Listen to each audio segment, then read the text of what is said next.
जय गुरुदेव। अभिमान को कोई समझ नहीं पाया। किसी अभिमानी जीव के लिए अभिमान को समझ पाना संभव भी नहीं। वह स्वयं अभिमान में पूरी तरह रंग चुका है। अभिमान के अथाह सागर में गहरे उतरकर अभिमान का मूर्तिमान स्वरूप धारण कर चुका है। यदि अभिमान से थोड़ा दूर हटकर अभिमान को देखें, तभी अभिमान का वास्तविक चेहरा उसके सामने प्रत्यक्ष हो।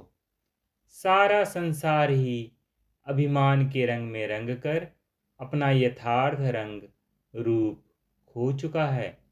सब एक दूसरे को अभिमानी कह रहे हैं, जैसे कोई पागल दूसरे किसी को पागल कह रहा हो।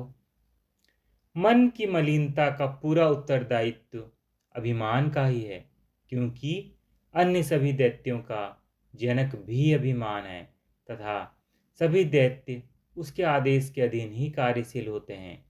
उसने चित्त पर अपना पूरा दबदबा जमा रखा है।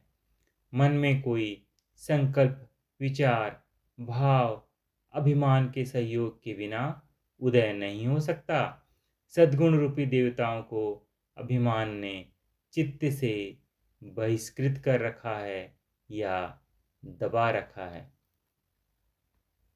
अभिमान का मारा मरता नहीं है, किंतु तड़पता रहता है, जलता रहता है, बार बार गिरता रहता है। उठाना गिराना तथा फिर उठाना फिर गिराना अभिमान का खेल है। अभिमान ही ऊपर उठाता है तथा अभिमान ही नीचे गिराता है। आदर अनादर सभी कुछ अभिमान ही सहन करता है। अभिमान सिर चढ़कर बोलता है तथा जिधर चाहे जीव का मुंह घुमा देता है। इसका मारा पानी भी नहीं मांग पाता। जिस पर इसकी सवारी होती है वह बावलों की तरह भागता फिरता है। एक भक्त पर यह अभिमान रूपी दैत्य चित्त में आ कहां से जाता है?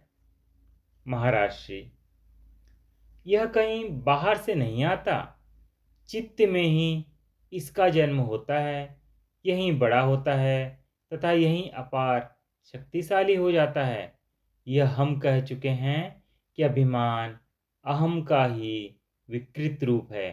अहम आत्मा का गुण है तथा प्रत्येक मनुष्य या जीव में स्वाभाविक रूप से विद्यमान है तथा चित्त पर चैतन्य के साथ प्रतिबिंबित होने पर अहंकार रूप हो जाता है।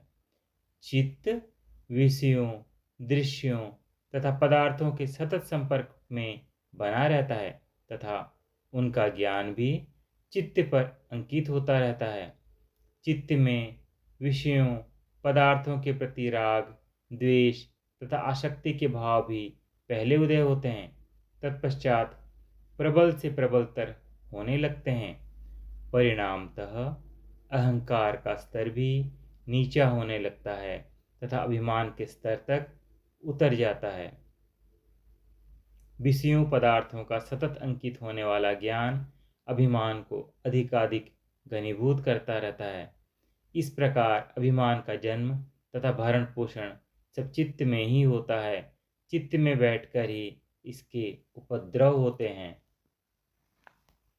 अब अंतर्विधि के अगले दैत्य की महाराज श्री ने चर्चा करते हुए कहना आरंभ किया कि उसका नाम वासना है।